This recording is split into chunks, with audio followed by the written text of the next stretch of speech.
this is his third time ever performing, and he's actually good. Because sometimes you don't look ready. Now you look ready because you're angry. Are you ready? Yes, yes, ladies and gentlemen, it's time for your fantastic Mr. Gerry Young, everybody.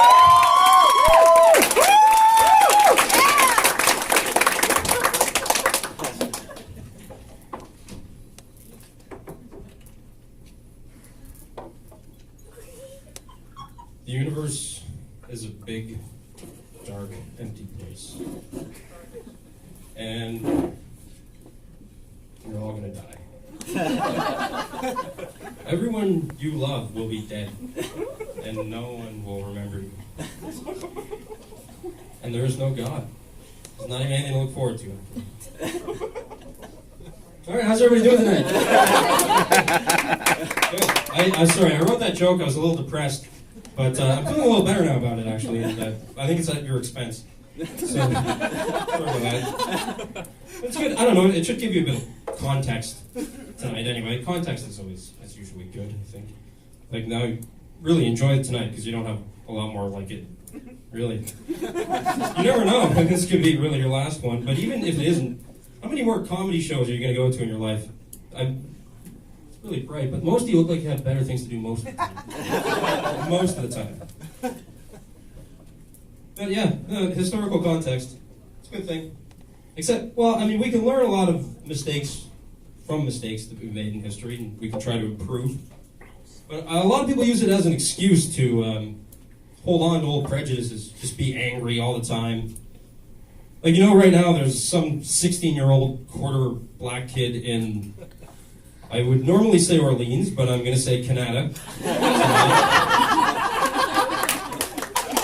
And he's sitting there playing Call of Duty on a 50-inch plasma screen TV, beautiful piece of technology, and he's just mad as shit about slavery. So it's never affected him in the slightest, but every time he kills somebody, he yells something about Django Unchained. It's just embarrassing. And it affects white people too, though. Like, we're supposed to have white guilt. Which I'm pretty much done with, I think. I've never enslaved anyone even once. I don't even have any serious plans to. Like, I might have a bit of, like, some back of the napkin type of ideas, but they're not likely to happen. I swear. You know what, I would take white guilt, actually, if I could make a deal about it. Like, if I could also have white credit. But I don't mean like a white Equifax score. I have one of those already. It's pretty good. I mean, like, I want credit for, if I'm getting crap for all the bad things white people have done, I want credit for all the awesome things we've done, too. You know? You give me shit about killing Asians? I invented calculus. Fucking top that. William Shakespeare, when you drive home in your Ford, kiss my ass. You know what? Could you imagine, though, like, if history just kind of disappeared one day? We just forgot all the shit we were angry about?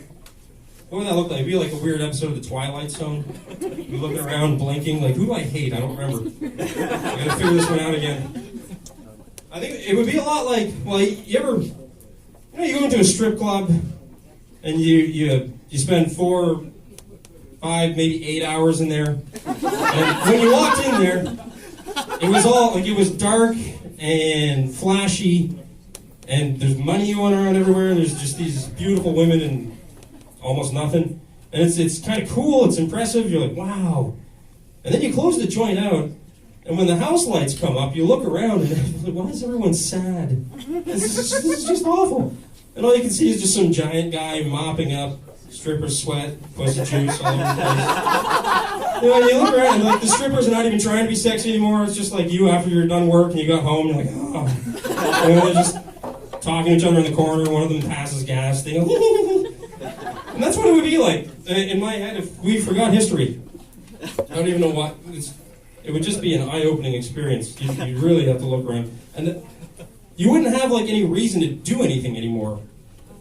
You wouldn't have any more hopes and dreams. You'd be a lot like me. I remember I had a dream once.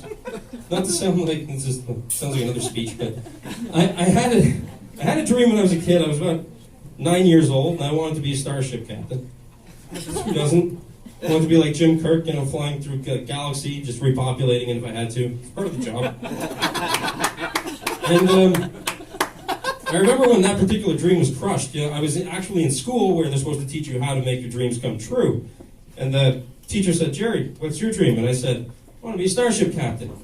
And he said, That's stupid. You're going to have to pick something else. That's never going to happen in a million years." Yeah, he was right. He's just being realistic. I said, "Why not?" And he said, "Well, we don't even have starships." "Well, you might when we're older." He's like, "No, the best we got right now, we've got like a shuttle. It doesn't do a lot. People go in there, they just basically lose bone density. That's all. They float around, they suck jello out of the air. They pretend like they're doing shit, but it's just a waste of money. That's all it really is." And I said, "Well, maybe someday we could figure out how to make a starship that's going to go, through the cosmos." And he said, "No, it's not going to happen." And he took out a piece of chalk, and he actually just proceeded to write out math. I don't know if you know how dark it is having your dream crushed by Einstein. And it's a lot to take on as a child. You're either going to have to let it go, or you're going to spend your whole life just trying to argue with Einstein. You're not going to win. All right, that actually went better than I thought it would go. Anybody relate to that? Everybody else had their dream crushed by mathematics? You? Yeah. All right, well, the other thing is, I think I have to get off the stage, actually. So, I'm going to do that.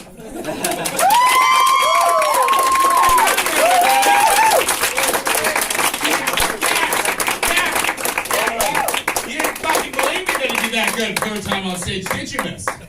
No, you didn't. You're fucking wrong. That math thing was fucking awesome. I thought the mic stand was right there. No, it was a shadow. Get out of my head, John. We are the same person. We are one. We're the weirdest crime-fighting duo. One of them's half Asian, the other one looks like Hitler's wet dream. What are they going to do? Solve the mysteries. Coming this fall to CBC. They are Prairie Brothers. All right, thought that were going to laugh. It didn't. But guess who does get laughs? Your next comedian, ladies and gentlemen.